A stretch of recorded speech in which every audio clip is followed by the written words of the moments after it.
Okay, hello everybody. Too loud? Or no? We good? I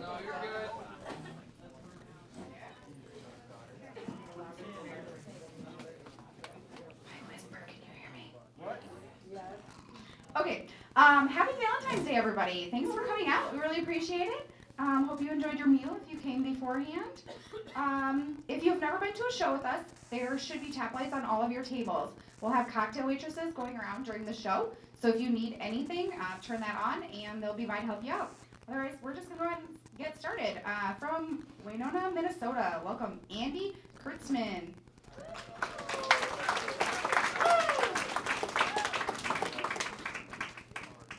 All right, thank you guys. Keep it going for Nikki and for everyone here at Crossroads. What an amazing place.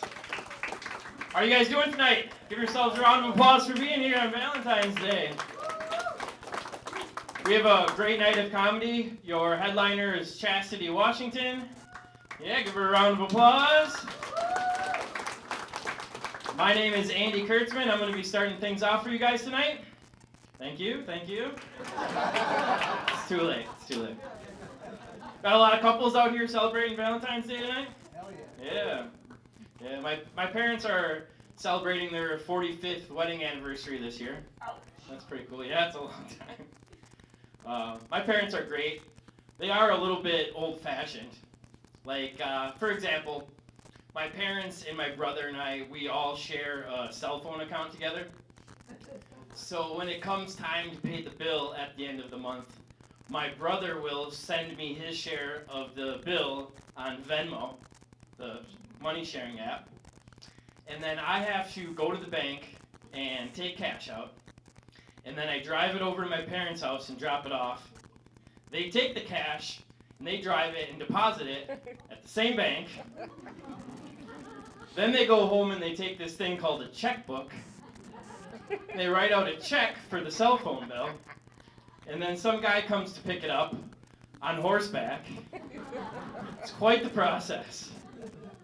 And I told my parents, I was like, Mom and Dad, why don't I set you guys up with a Venmo account, and Jack and I can both send you our share of the cell phone bill on Venmo, and then you can go right on your phone and transfer that over and pay the cell phone bill. And she's like, no, yeah, exactly. She's like, no, it's easier this way. Easier for who? Oh my God. Yeah, exactly. For the one who doesn't want to learn new things. When I was a little kid, if I would ever really make my mom mad, if I knew my mom was real pissed off at me, I would try to smooth things over, and I would go up to her and say, I'm sorry, Mom. I love you. And this is what she would say back to me. She would say, I love you too. I just don't like you very much right now. Yeah, that's why I'm up here doing this right now. I'm planning on telling my parents the same thing when I drop them off at the nursing home. I still love you guys. It's not that pleasant to be around anymore. Oh. I don't know about you guys, but every time my parents set up a new account of any kind online and they have to use a password for it, they make up a new password for every account that they use. And they have this book of passwords. It's like the size of a Bible, but a little bit thicker. So every time they need to look something up, they're going through this big book of passwords. And I was telling my mom, I was like, why don't you guys just use the same password for everything? And she's like, no, it would be too easier for someone to figure out that way. I was like, you. It'd be easier for you to figure out that way. Actually be able to remember all your passwords. I have a younger brother, Jack, and when Jack and I were kids, we used to love to go grocery shopping with my mom. And one of our favorite things to do was pick out breakfast cereal. We loved to pick out new cereal.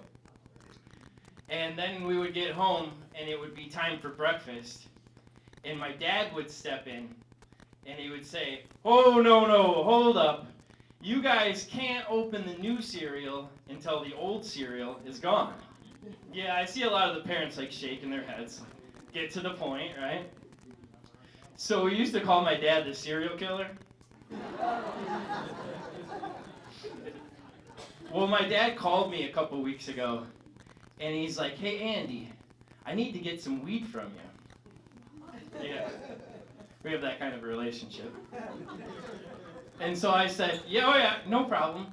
I still have some of the same stuff you got from me last time." And my dad paused and he said, "Well, if that's the case, maybe I'll just wait until you get some new stuff." I said, "Dad, I can't get new stuff until the old stuff is gone. I have a bunch of half bags of weed laying around, you know. Call me the weed killer." So speaking of parents, the Menendez brothers have been in the news a lot lately. That was quite the 90-degree turn I took there. If you guys aren't familiar, back in the late 80s, the Menendez brothers, they murdered their parents, and then they went on a spending spree, and they bought Mercedes-Benz and front row tickets to the New York Knicks at Madison Square Garden. Well, it just had me thinking, if my brother Jack and I, if we took out our mom and dad, we might be able to afford like Geo Metros, front row tickets to the Platteville Pioneers. If we're lucky. We have any dog people in the crowd? Yeah? I'm a big dog guy. I have two dogs, and I took them to the dog park today. And the dog park can be an interesting place. Like, sometimes the dogs are awkward around each other at the dog park, but the people are always awkward around each other at the dog park. Like, the dogs are running around playing, but we don't know what to do. Like, I'm not beyond sniffing a couple assholes to break the tension around here, you know what I mean? Seems to do the trick. But everyone always comes up and they ask me the same question at the dog park. They're like, "Oh, what's your dog's name?" Which is really nice, but no one has ever asked me what my name was. If you're curious, my older dog, his name is Nesta. So Nesta is Bob Marley's middle name. It's my nice roundabout way of letting people know that I smoke weed. You couldn't tell? Me and Dad. It is legal now, though, in Minnesota, where I'm from. Yeah. I mean, honestly, not a lot has changed since they legalized it in Minnesota. Like, we don't have stores open yet, not in Winona, Minnesota, anyway. I still have to buy my weed from the same sketchy drug dealer that I have been since high school. He's just gotten much less paranoid about the whole situation. Like, he doesn't even come inside anymore. He'll just leave it on the front step like a DoorDash.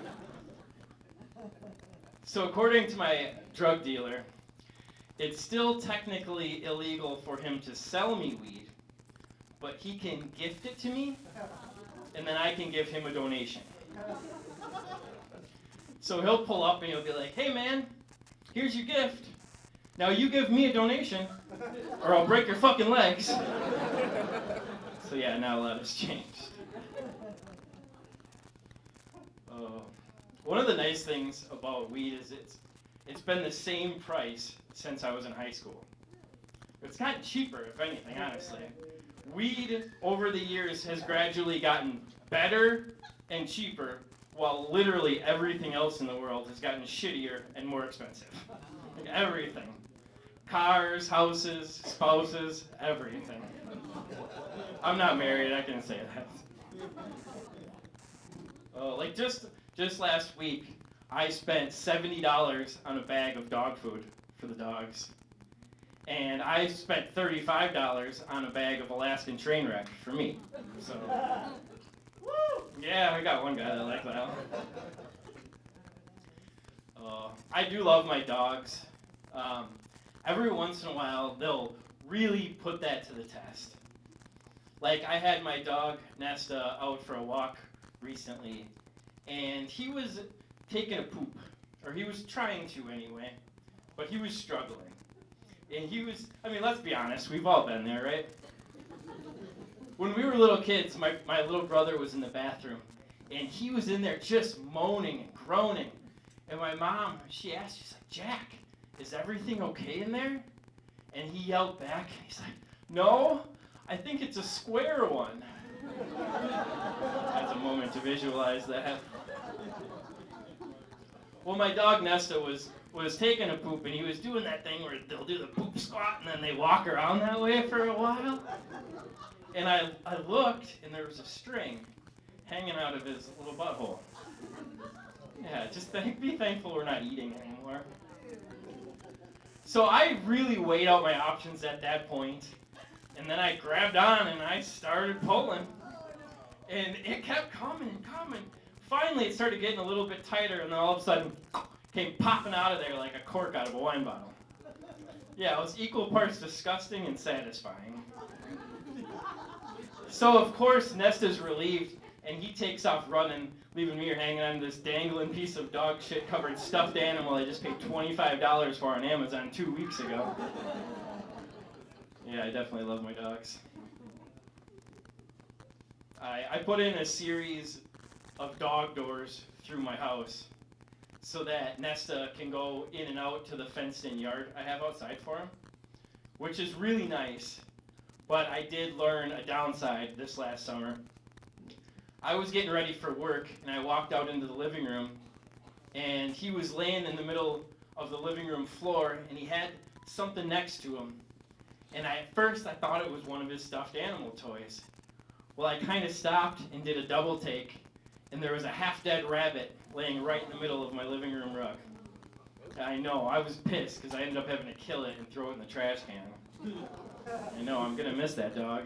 I didn't really kill my dog. They are great, though, my dogs. When I got them, I was really looking for something to help me with, like, my anxiety and you know, like an emotional support animal. And then I end up with this, like, anxious, nervous little dog, and I'm feeling more like an emotional support human. It's a good relationship. But I am a single guy, if you couldn't tell by my jokes so far. I've been doing the dating apps, and traditionally I didn't have a lot of luck with the dating apps. But after I got my dogs, they're 2 mini golden doodles. So after I got my dogs, naturally I put them in all of my dating profile pictures, right? And my matches went up 300%. They went from 1 to 3. Still, crunch the numbers, that's 300%. I did meet one girl recently, and things were going well with her.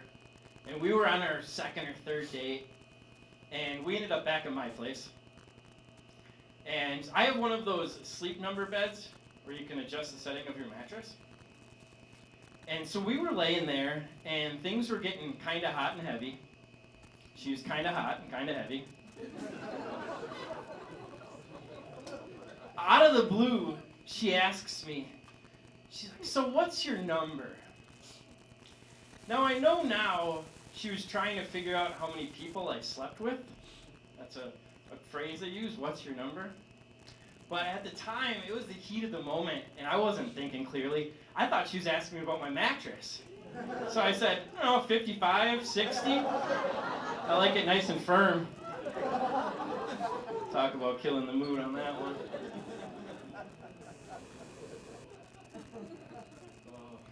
The dating apps have been getting a lot more complicated lately. Like, there's all these new different types of relationships. Like, I matched with this girl on the dating app, and her profile said that she was in an E&M relationship. So if you're not familiar, E&M stands for ethical non-monogamous. So non-monogamous meaning in her case, she's married, but she sleeps with other people. And ethical is a word they put in front to make themselves feel better about it. I'm not here to judge. To each their own, you know. But I don't know, if we hang out, you're going to tell your husband about it? That makes me feel kind of weird. I guess I'm just looking for a more traditional relationship, you know? Where we can just cheat on our husband behind his back. Make me feel much more comfortable about things.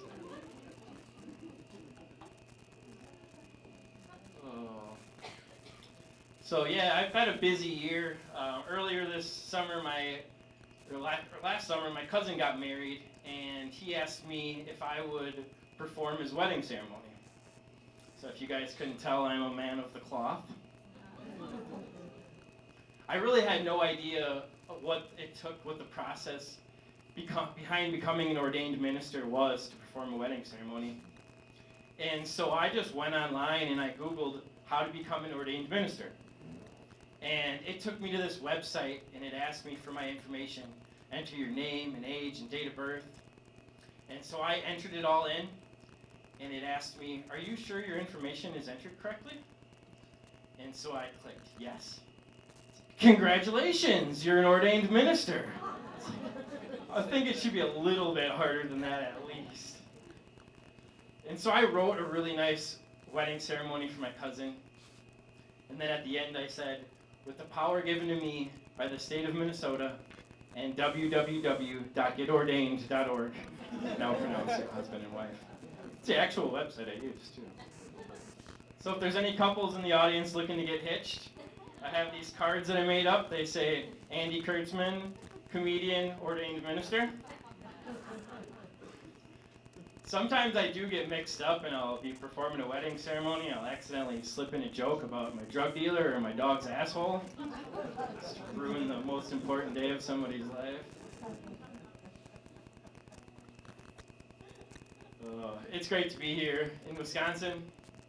I was in Milwaukee a couple months ago for my grandma's 95th birthday party. Yeah, grandma, 95. We had a party for her in the manor where she lives.